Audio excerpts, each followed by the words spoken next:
আৰক্ষীৰ ভূমিকা আমি সঁচাকৈ আজি আমি সেইকাৰণে আমি দিছপুৰ আৰক্ষী থানালৈ গৈছিলোঁ।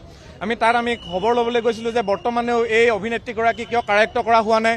আৰু দ্বিতীয়তে আমাৰ এটা প্ৰশ্ন হৈছে, এগৰাকী শিল্পী ইমান অসংবেদনশীল কেনেদৰে হ'ব পাৰে? তেওঁ নিজকে কয় মানুহৰ কাম কৰোঁ, তেওঁ ফেচবুক লাইভত আহি কয় যে আমি মানুহৰ শিল্পী।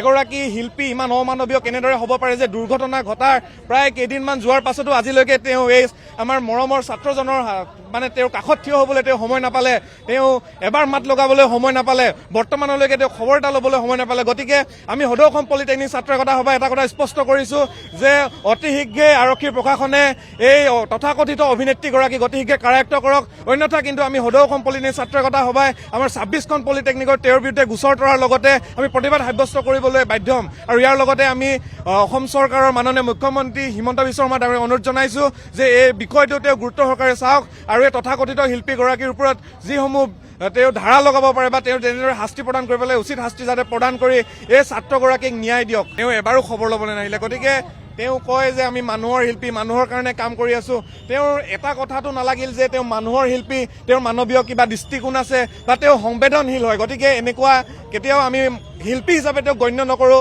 তেওঁ আচলতে তথাকথিত নিজকে শিল্পী বুলি কয়। গতিকে আমি তেনেকুৱা এগৰাকী শিল্পীক ধিক্কাৰ দিছোঁ আৰু অতি শীঘ্ৰে আমাৰ এই যি দুৰ্ভগীয়া পৰিয়ালটিক ন্যায় প্ৰদান কৰিবলৈ আমি চৰকাৰক দাবী জনাইছোঁ।